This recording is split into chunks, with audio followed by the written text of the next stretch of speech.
पत्नी ने ना जाने क्या किया था कि पति ने उसे एक के बाद एक कई थप्पड़ जड़ दिए।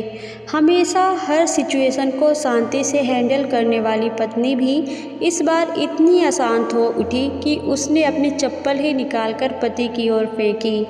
चप्पल पति के बालों को छूते हुए निकल गई। यह किस्सा यहीं पर ख़त्म हो सकता था, मगर पति ने इसे अपनी मर्दानगी का विषय बना लिया और बात बद से बदतर होती चली गई। रिश्तेदारों ने भी आग में घी का काम किया। किसी ने कहा, जो औरत अपने पति को चप्पल से मार सकती है वो ना ही वफादार हो सकती और ना ही पतिव्रता। ऐसी औरत परिवार ही नहीं पूरे समाज पर कलंक की तरह है। बीवी के पक्ष वाले कहा पीछे रहने वाले थे। किसी ने कहा 21वीं सदी में भी जो स्त्री के साथ मारपीट करते हैं उन्हें तो जेल भेज देना चाहिए। तो कोई कहता ज़रूर उसको कोई और पसंद आ गई होगी, इसीलिए अब अपनी पत्नी से मारपीट करने लगा है। बात कोर्ट तक पहुंच गई। दोनों पक्षों ने एक दूसरे के खिलाफ केस फाइल कर दिया। पति ने चरित्रहीन होने का तो पत्नी ने दहेज और शारीरिक उत्पीड़न का आरोप लगाया। 2 वर्षों से अधिक समय के लिए केस चला था। इन 2 वर्षों के दौरान दोनों पति पत्नी अलग अलग रहे थे। इन 2 वर्षों के दौरान दोनों पक्षों के समर्थकों की संख्या कम हो गई थी। पहले जहां दोनों पक्षों में समर्थकों का समूह होता था, अब गिने चुने लोग रह गए थे। पति और पत्नी दोनों की आर्थिक स्थिति भी इस समय के दौरान नीचे गिर चुकी थी। जिन्हें वो अपना शुभ चिंतक समझते थे, पैसे की बात आते ही उन्होंने भी अपना पलड़ा झाड़ लिया था। अगर कोई देने को राजी भी हुआ तो मोटे ब्याज की शर्त पर। आखिरकार वही हुआ जो सब चाहते थे, डाइवोर्स। हर कोई खुश था, दोनों पक्षों के रिश्तेदार, उनके माता पिता और दोनों के वकील। लेकिन 5 साल की सुखद शादी और एक सुंदर बेटी होने के बाद मिले इस डिवोर्स से पत्नी मूक थी और पति शांत। शायद ये एक इत्तेफाक ही था कि इस खुशी को मनाने के लिए दोनों पक्ष के लोग एक ही चाय की पटरी पर बैठे, आमने सामने। इत्तेफाक इसलिए क्योंकि ज़्यादातर लोग जो एक दूसरे के विरोध पक्ष को सपोर्ट कर रहे थे, वे एक दूसरे को अच्छे से जानते भी नहीं थे। पति पत्नी भी इन सभी से दूर एक दूसरे के सामने मेज पर आ बैठे। पत्नी ने पति से कहा, अब तो खुश होंगे ना? तुम्हारे मन की जो हुई मुबारक हो। तुम भी तो आज जीत गई हो। मुझसे तलाक तो तुम्हें भी मिल गया है। Congratulations to you too. पति ने कहा। तलाक को तुम जीत का प्रतीक समझते हो? पत्नी ने पूछा। पति चुप रहा। थोड़ी देर की शांति के बाद पति ने कहा, मुझे तुम्हें 5 लाख रुपए अभी और हर महीने 8,000 देने का आदेश है। अभी मेरे पास पैसे नहीं है, इसलिए हमारा मतलब मेरा जो सिटी में फ्लैट है उसे तुम्हारे नाम कर देता हूँ। पत्नी बोली, लेकिन उस फ्लैट की कीमत तो 18 लाख की है।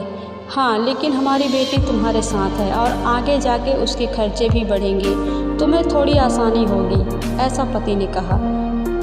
नहीं नहीं, मुझे सिर्फ 5 लाख ही देना और तुम हर महीने 8,000 तो देने ही वाले हो। मैं मैनेज कर लूँगी। अगर 5 लाख नहीं है तब भी कोई बात नहीं, ऐसा पत्नी बोली। दोनों फिर से शांत हो गए। पति सोचने लगा कि कितनी भोली और समझदार है ये औरत, जो कुछ समय पहले तक मेरी पत्नी थी अब अनजान। ये वही है जो कम से कम खर्चे में घर चलाती और पैसे बचाकर मेरे जन्मदिन और बर्थडे पर हमेशा मेरे लिए नए कपड़े खरीद लाती। कभी बीमार भी हो जाती तो पैसे बचाने के लिए मुझे मालूम ना होने देती और घरेलू नुस्खों से अपना इलाज कर लेती। मगर घर में कोई और बीमार होता तो तुरंत डॉक्टर के पास लेकर जाती।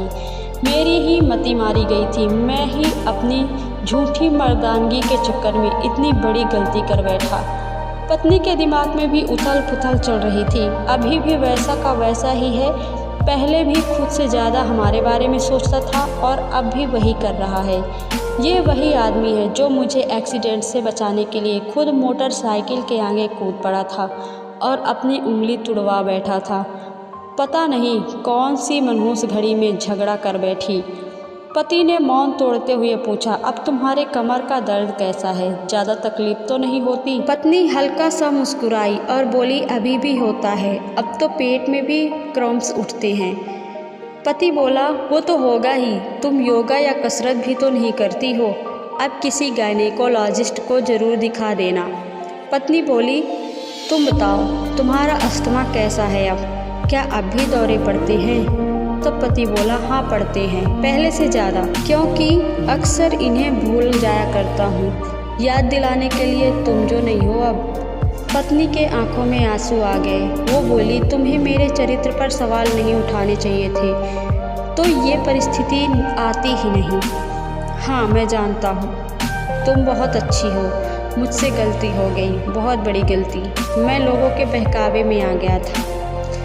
तुमने भी तो मुझ पर दहेज का इल्ज़ाम लगाया था, गलत था, और इस बात का मुझे भी पछतावा हुआ, ऐसा पत्नी ने कहा।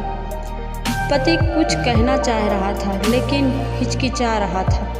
पत्नी ने पूछा, कुछ कहना चाहते हो? वो बोला, क्या सब पहले जैसे नहीं हो सकता? पत्नी बोली, क्या मतलब? मतलब कि हम फिर से पहले की तरह पति पत्नी बनकर, सच्चे दोस्त बनकर नहीं रह सकते? पर ये डाइवोर्स के पेपर दिखाते हुए पत्नी ने कहा। तब पति ने पेपर्स फाड़ते हुए कहा कि डाइवोर्स पेपर फाड़ देते हैं, और पत्नी ने भी अपने पास रखे पेपर्स फाड़ दिए। सभी हैरान थे, वकील, रिश्तेदार और माँ बाप। पति पत्नी दोनों एक दूसरे के हाथ में हाथ पकड़े अपने घर की तरफ चले गए। दोस्तों, ये कहानी उन हर पति पत्नी के लिए बड़ी सीख है जो छोटी छोटी बातों पर लड़ते हैं और इन झगड़ों को बड़ा बना के अलग होने का डिसीजन लेते हैं। प्यार और झगड़ा तो एक सिक्के के दो पहलुओं की तरह होते हैं, दोनों को स्वीकार करना ही पड़ता है, तभी तो ये रिश्ता, पवित्र रिश्ता, उसकी मंजिल तक पहुंच पाता है।